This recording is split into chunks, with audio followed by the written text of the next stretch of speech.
রক্তদাতাদের যারা দিচ্ছে তাদের স্যালুট জানায়। এই গরমের মধ্যে রক্ত দিচ্ছে, সত্যি তারা যে বন্ধুদলকে ভালোবাসে এবং রক্ত যে এই সময় খুব ক্রাইসিস তারা বুঝেছে।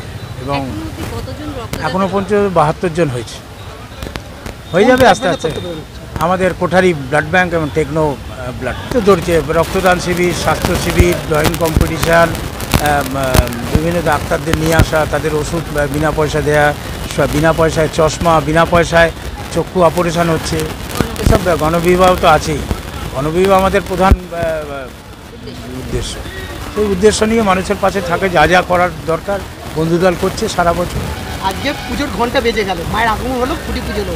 এবছরে আপনাদের ৪র্থতম বর্ষে ভাবনা কি? আমরা ভাবনাটা এখনও বলছি না। আমাদের শিল্পী প্রীতম দাস এবছরে প্রথম আমাদের বন্ধুদল স্পোর্টিং ক্লাবে থিম করবে। আমরা থিম এখন কাউকে বলছিও না, এটা আস্তে আস্তে। বন্ধুদল মানেই চমক, বন্ধুদল মানেই বড়নগরে বড় পুজো, বন্ধুদল স্পোর্টিং ক্লাব। যা আজকে বড়নগরে যদি কেউ বড় পুজো শুরু করে, যদি কপিলদেবকে আনে, বড়নগরের বুকে কপিলদেব নিখাঞ্জ উদ্বোধন করেছিল 2011 সালে। কপিলদেব এসেছিলেন আমাদের এখানে, প্রত্যেক বছরের রাজ্যপাল এখানে আসেন। আমরা রাজ্যপালের পুরস্কার পেয়ে আমরা দেখেছেন, আমরা নিতে পারিনি, সেটা সবাই জানে। তার মানে আমরা মানুষের গ্রহণযোগ্য, এবং যারা আছে বিশিষ্ট ব্যক্তি যারা কলকাতায় আছে তারা প্রত্যেকেই যে বন্ধুদলকে ভালোবাসে। বন্ধুদলের একটা বিরাট জায়গা আছে কলকাতায়। এখানে দেখলাম যে আপনি নবীন আর প্রবীণদের নিয়ে এগিয়ে যাচ্ছেন, তাদের উদ্দেশ্য করে কী বলবেন?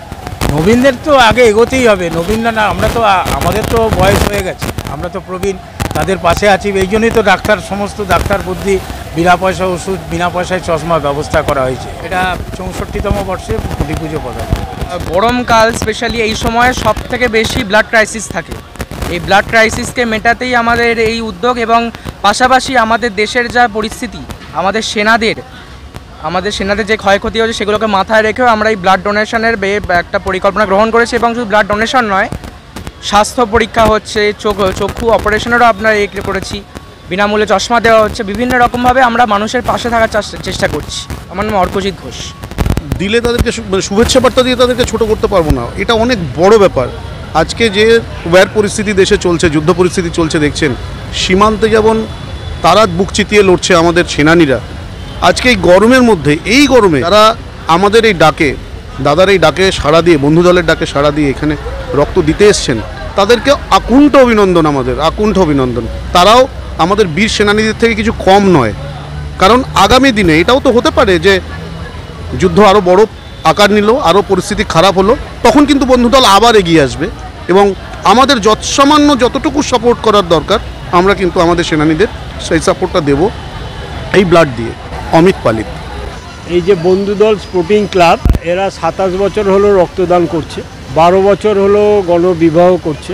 এদের যে বিশাল কর্মকাণ্ড, খুঁটি পুজো ছিল গতকাল, এরা সমাজের অনেক দায় দায়িত্ব পালন করে। আমরা যারা ক্লাব সংগঠন করে বড় হয়েছি, আমরা এইটুকুন বুঝি যে একটা ক্লাব সংগঠন তখনই মানুষের অন্তরে স্থান করে নিতে পারে যখন সেই ক্লাব সংগঠন তাদের কাজের মধ্য দিয়ে মানুষের কাছে নিজেদের চিহ্ন রেখে যায়।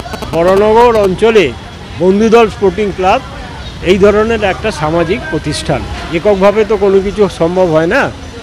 এই ক্লাবের যে সম্পাদক অশোকচন্দ্র ঘোষের নেতৃত্বে এই বিপুল কর্মকাণ্ড চলছে। আমরা এখানে আমাদের চিকিৎসকরা যা চিকিৎসা করেন সেই প্রেসক্রিপশান অনুযায়ী ওষুধটা আমরা বিনামূল্যেই প্রদান করে আসছি। বিগত 25 বছর ধরে আমরাও কিন্তু এখানে তাদের সঙ্গে হাত মেলাই। তো যারা দিলেন তাদের আন্তরিকভাবে ধন্যবাদ, কৃতজ্ঞতা, অভিনন্দন জানাই। অনেক দান আছে, কিন্তু রক্তদান হলো সর্বশ্রেষ্ঠ দান। কেন না, রক্তদান দাতা আর গ্রহীতার মধ্যে কোনো সম্পর্ক থাকে না, নিঃস্বার্থভাবে দান করে। এখানে যারা রক্ত দিল, সেই রক্তটা ব্লাড ব্যাঙ্ক থেকে কে গ্রহণ করবে? তিনি হিন্দু না মুসলিম না খ্রিস্টান, তিনি ধনী না দরিদ্র, হ্যাঁ, এটা কিন্তু তাদের কাছে কোনো ক্রাইটেরিয়া নয়। আমি মুমূর্ষ রোগীর প্রাণ বাঁচাবো, এটাই ক্রাইটেরিয়া। তাই তাদের সর্বাগ্যে ধন্যবাদ দেওয়া উচিত। আমার নাম ইন্দ্রজিৎ ঘোষ, আমার বাড়ি উত্তরপাড়া।